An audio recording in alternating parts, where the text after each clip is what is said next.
can't feel my body, cause I pop a lot of Molly. Welcome to the party, welcome to the drug party. Ooh, got a lot of thotties, yeah, I fuck a lot of thotties. Welcome to the party, guys. It's your boy Mekk-Knight XZ, and today I have an interesting video for you guys. I will be giving you guys my take on the Nordic strategy, mainly for the fact that we recently got Alvars in the Soul Fusion set. Also, I've always been a fan of the Norse mythology, as well as watching YuGiOh 5Ds. I thought the archetype was just boss as hell, but it was just never good. It just didn't have enough support. But I feel like now the deck is somewhat viable for a regional to local setting. And my spin on the deck is I'm actually running Mekk-Knights, just for the fact that they'll allow me to bait out any problematic back row my opponent has, as well as get around problematic monsters. And then once I'm able to bait out those cards, I'm able to drop a big Nordic monster on my opponent. And it's usually game from there because they wasted all the resources to get over the Mekk-Knights, and they have no way to deal with like Odin or Thor. So other than that, we can get the deck file started. Also, I forgot to mention I am having a giveaway on a Trickstar mat, so that information will be in the description below. So anyways, let's get started.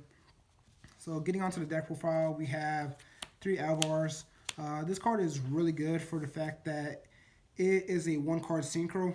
Whenever this card is banished off a Nordic monster, you're able to, the synchro material you would need on the field, instead of using the monsters on the field, you're able to send the synchro material from your deck to your graveyard. So it's really good, really strong. So probably the best card. So we run 3 copies of Alvars. Then we have 3 copies of Vanitas. She's really good. She's the only tuner Nordic monster we run in our deck, for the fact that she actually becomes whatever tuner you need. You can actually send any Nordic monster from your deck to your graveyard and she becomes that level. So she's really convenient, really good. And I feel like she's the best tuner, only tuner we needed. So 3 copies of her. Then 3 copies of Tangren Sneer. Really good. It's really hard to pronounce some of these Nordic names. But 3 copies of him. He's your main level 3 non-tuner you run. Really good for the fact that when he's destroyed by battle, you special summon tokens. So he offers some floating access to your deck. So really good. 3 copies of him. Then 3 copies of Mimir. Mimir is a recurring level 2 monster in your deck. You can keep on adding him back during your standby by discarding spell. So that's somewhat convenient, but you just mainly run him because just his level.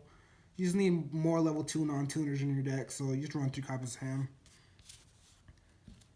And then the last Nordic monster, unfortunately, I was trying to fit a 2nd copy of him and then 1 copy of the horse dude, but I just wasn't able to fit him. So right now, just 1 copy of this guy. It's really good. Whenever a Nordic monster is destroyed by battle, you can special summon him from your hand. And during your turn, if you switch his battle position, you can special summon a level 3 Nordic beast from your deck. So really good. I won't say any Nordic beast from your deck, so just 1 copy of him. Then that's it for the Nordic monsters. You know, to the Mekk-Knights, we have the standard ratio of 3 purple, 2 blue, and just 1 indigo. I thought about running yellow and red, but yellow and red just would have been too clunky for this deck, because there is a little restriction to the Nordic monsters. The main restriction is Gulavig, the Link monster. If you go the Link monster first, you can only special summon Nordic monsters. So there's a little bit of a contradiction there. But the main thing is you want to get the Nordic monster or the Mekk-Knights on the field first, and then you can do your Gulavig play afterward. And you just didn't want to have too many Mekk-Knights to draw to slow you down, essentially. They're really good, but if you have a handful of Mekk-Knights, you can't really do that much. Or a hand of all Mekk-Knights, I mean. So, yeah, just standard 6. Then, hand traps, we have 3 Ash Blossoms and Joyous Spring.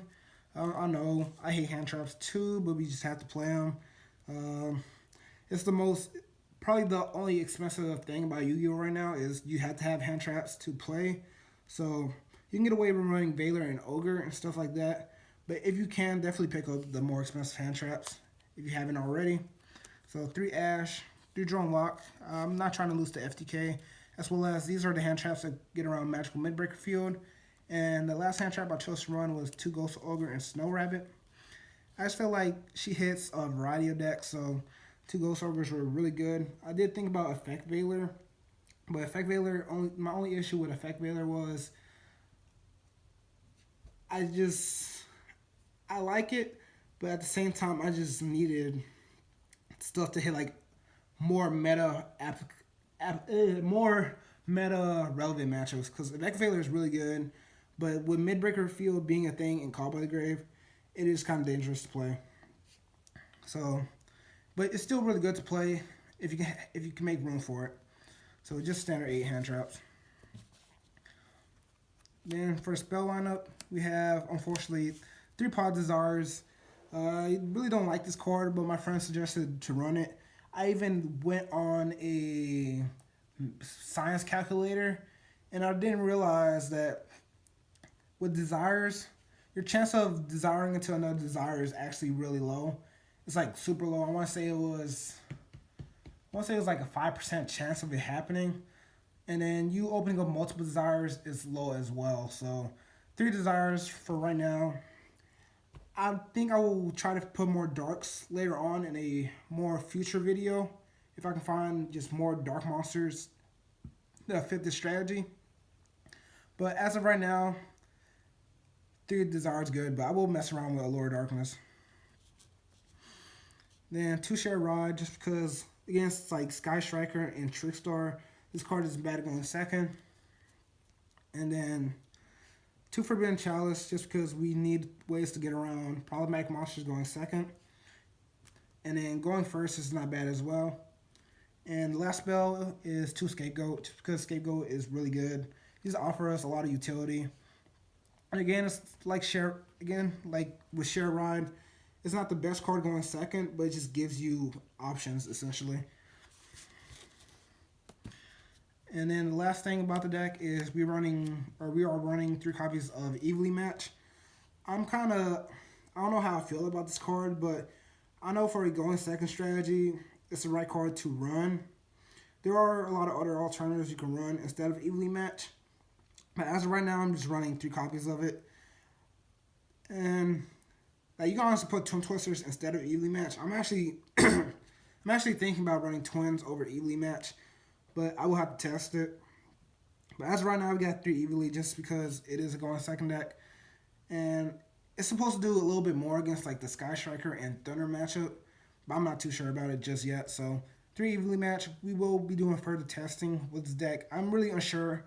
I feel like I do have the ratios down pretty well. It's just a matter of, do I think these cards do enough for certain matchups? Because I do question Share Ride and then Evilly Match and then the Triple Desires in this deck. But as of right now, in testing, when I do my consistency, and then what's like optimal whenever I play against my opponent, been working out pretty well. So I'm gonna keep the ratios for now. But 3 copies of the Evilly Match has been doing okay for me at the moment. It can be underwhelming in certain matchups, but it's just whatever. And it's always a side out target as well. Then 2 Gulavig. She's really good. She allows you to pretty much make, if you open up 1 Nordic monster, or it doesn't matter. Literally, as long as you open up 1 Nordic, that's the main reason we're not running like a huge ratio of Nordic monsters. As long as you open up 1 Nordic monster, you can always make the synchro. So really good. She just allows you to discard cards from your hand to special summon that many Nordic monsters from your deck. So she just gives your deck a lot of utility, and her being a Link 1 does a lot for your deck. Other links, we have 1 Borlo Dragon, 1 Nightmare Unicorn, the Mekk-Knight Link 2, the Nightmare Phoenix, the Alistair, the Invoker of Madness. He's just there for a generic Link 2 that plunks down both ways. So you can run Lamp for Manicus as well. They both do essentially the same thing. The 1 Nightmare Cerberus, the Link Spider, and the 1 Link Karibo. You can just run whatever links you want. It's all player preference. So we just I just went with the most generic links to put in here. And then we have 2 of the legend himself, Odin, 2 of the legend, Thor, and then the 1 Loki. So these cards are essentially big B sticks. Their effects are somewhat relevant, somewhat, but you're mainly just summoning these guys because they're huge and they put a lot of damage on board, and you can usually just OTK. So that's it for the deck, guys. I hope you guys enjoy. Definitely like and subscribe, and I will be posting more content. And see you guys next time.